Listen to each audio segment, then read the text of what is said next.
E o jornalista Oswaldo Eustáquio garantiu que fará um depoimento bombástico após ser convocado pela Comissão Parlamentar de Inquérito que investiga os atos do 8 de janeiro na Câmara Legislativa do Distrito Federal.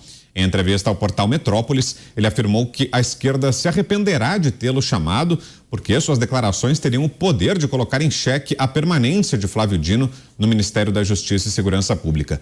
Eustáquio afirma que Dino foi tolerante com os atos e que as invasões foram praticadas por infiltrados e por pessoas lideradas por Ana Priscila Azevedo, que, segundo ele, nada tem a ver com os apoiadores de Jair Bolsonaro.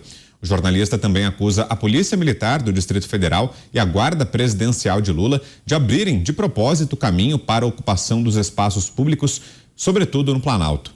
Por fim, Oswaldo Eustáquio negou envolvimento na organização dos atos. José Maria Trindade, começo com você. Zé, sua análise sobre essas declarações. Pois é, enquanto se discute na Câmara dos Deputados aí essa instalação da CPI, que deve acontecer, né? A CPI daqui do Distrito Federal, da Câmara Legislativa, a Câmara é uma espécie de Assembleia Legislativa e Câmara de Vereadores juntas, né? Aqui para o Distrito Federal, que é um pouco diferente, não tem prefeitura, tem só o governo.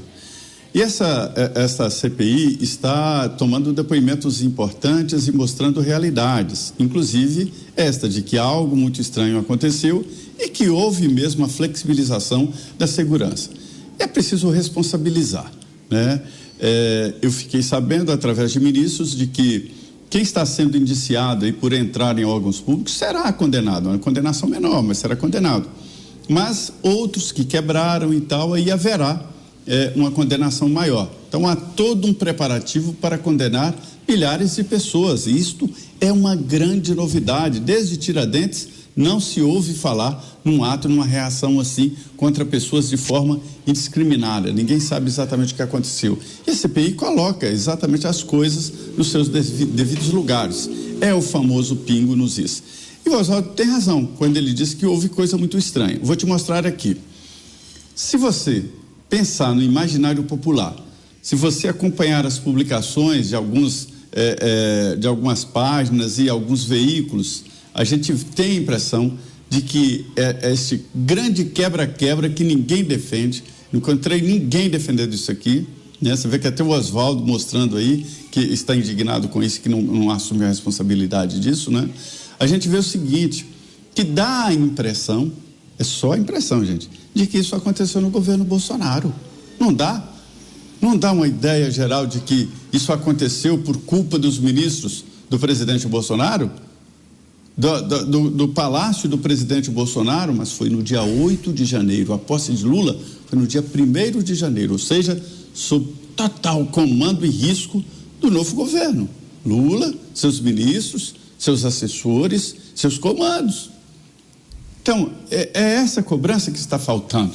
Chamar o ministro da Justiça, chamar o comandante nomeado por Lula, ou deveria ser nomeado, chamar o gerente, o gestor do Palácio do Planalto e perguntar, e aí, não trancaram o Palácio do Planalto, esqueceram? E o sistema de segurança, você, quando assumiu aí no novo governo, não se preocupou com isso? Isso aí é uma chaga aberta e vai ficar assim por muito tempo, a não ser que tenha a CPI para investigar a fundo. Mas que houve algo muito estranho ali, houve. É uma prévia até, né, Mota, do que virá se for aberta, instalada a CPI no Congresso Nacional, né? Isso que está acontecendo lá na Câmara Legislativa do Distrito Federal. Espera que venham declarações que possam, de fato, comprometer mesmo o ministro Flávio Dino, Mota? Bom, isso é uma pergunta que só algumas mentes privilegiadas conseguirão responder. Mas eu acho que esse momento, ele tem tudo para ser um divisor de águas na política brasileira. Eu sou otimista, eu acho que é a oportunidade de injetar uma dose boa de bom senso, de responsabilidade e de honestidade no diálogo político do Brasil. Se você olhar a cena atual, você tem, de um lado, um governo claudicante, né? Um governo manco, cujas principais realizações até agora foram assustar o mercado, atacar o presidente Bolsonaro e viajar. Do outro lado, a gente tem uma oposição onde, na minha opinião, estão algumas das mentes mais brilhantes que já surgiram na política brasileira nas últimas décadas, né? São lideranças que foram forjadas aí nesse tempo que a gente sempre fala, nos últimos anos, em que as ideias conservadoras e liberais experimentaram um renascimento. E no centro de tudo isso, no foco, no núcleo, está esse evento estranho, mal explicado e explorado diante de todos nós com finalidades políticas e ideológicas. Então, eu acho que é uma oportunidade única na história recente do Brasil para promover o reencontro dessa elite de poderosos com a realidade das ruas. Será, Pavinato? Depoimento bombástico vem aí do Oswaldo Eustáquio, Pavi? Eu ia usar uma expressão chula, mas eu não vou. Vou falar não. Oswaldo Eustáquio, eu não vou dizer que ele é um criminoso, porque ele precisa de julgamento, mas eu vou dizer que ele é um irresponsável. Ele é um grandíssimo de um irresponsável. Ele veicula informações sem comprová-las depois. E nada me faz crer e nada me obriga a crer que o que ele está dizendo agora vai ter fundo de verdade, porque nada do que ele disse até o momento tem. Aliás, uma figura como esse blogueiro, que é o Oswaldo Eustáquio, eles mais atrapalham do que colaboram para o reestabelecimento da verdade dos fatos. Quais são as verdades dos fatos comprovadas até hoje sobre o 8 de janeiro? As violações de direitos humanos dos réus. Os réus são inocentes. Você está falando que o réu é inocente, Pavinato. Você é golpista. Não, não são inocentes. Continuam réus. Não são culpados nem inocentes. São réus que poderiam estar respondendo em liberdade. Mas são réus que foram levados numa baciada. O flagrante admite o crime multitudinal. Estava lá, eu levei. Admite, ok, legal. Mas o inquérito já venceu o prazo. Então não tem que ter mais inquérito. Todos os processos deviam ser públicos. Por que é que não estão? Porque é ilegal. Todos eles tinham direito à audiência de custódia em 24 horas, alguns demoraram 3 dias, e mesmo aquele que tiveram dentro do prazo, não teve uma decisão do juiz que fez a audiência de custódia. Então, portanto, eles deveriam, todos eles, 1.406 liberados no mesmo momento. Então, nós temos no Brasil 1.406 investigados, presos provisórios e soltos provisórios com medidas cautelares ilegais. Isso faz deles inocentes? Não. São réus, mas deveriam estar respondendo em liberdade. Então nós temos 1.406 brasileiros violados na sua dignidade, nos seus direitos, nas suas garantias. Isso por si só é grave. Isso por si só leva o governo Lula à categoria de governo Ortega. Isso por si só leva o Estado brasileiro à categoria de Nicarágua. Isso por si só é motivo suficiente para se abrir uma CPI, de preferência, uma CPMI dos atos do 8 de janeiro. Os que estão presos, investigados, são réus, continuam réus, repito, não são inocentes, não sei se são culpados, mas deveriam estar em liberdade. Estão presos ou soltos cautelarmente, ilegalmente. Nós temos imagens do governo federal que poderiam individualizar as condutas e que poderiam ratificar a prisão provisória de quem está preso provisoriamente. Mas por que o governo não mostra? Porque é que o inquérito, que já deveria ter sido encerrado porque venceu o prazo há muito tempo, não chamou o Flávio Dino, que recebeu relatórios de inteligência da BIM? Não importa se a porteira estava aberta ou fechada, quem cometeu o crime deve ser condenado. Mas para ser condenado tem que haver julgamento. E para ser preso provisório tem que atender à lei. Mas, Pavinato, é uma atitude excepcional. São muita gente, são 1.406 pessoas. O governo poderia ter flexibilizado as regras do processo penal, decretando o estado de defesa. Não o fez. Valem as regras da Constituição e do processo penal. Então, nós já temos fatos que vão colocar a esquerda de ponta cabeça. Eu não preciso de uma pessoa como Oswaldo Eustáquio, que não tem credibilidade nenhuma, para atrapalhar e dizer: olha aí, mais um mentiroso extremista querendo a CPMI. Isso é um desserviço. E você, Cláudio Dantas, também é cético como o Pavinato? Para pegar leve aqui, cético em relação a esse depoimento do Oswaldo Eustáquio, ou será que pode vir informação que de fato atinja o ministro? Bem, nada.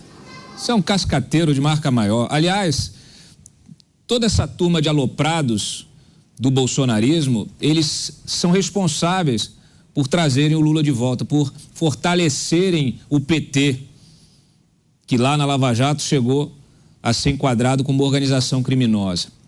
É uma gente irresponsável, é uma gente que não tem capacidade, não tem civilidade e prejudica o debate público, prejudica as iniciativas necessárias e importantes como essa. Nunca houve uma CPI tão necessária como a CPMI do 8 de janeiro. Ela precisa passar a limpo esse episódio que se tornou um marco histórico. Há muitas perguntas a serem respondidas, sim. Não é esse sujeito que vai ajudá-la a respondê-las, né? Então nós temos várias dessas perguntas. O Pavinato citou muito bem esse inquérito que permanece secreto, sigiloso. Olha só que interessante, nós não temos acesso, não sabemos o que falaram essas pessoas que foram presas.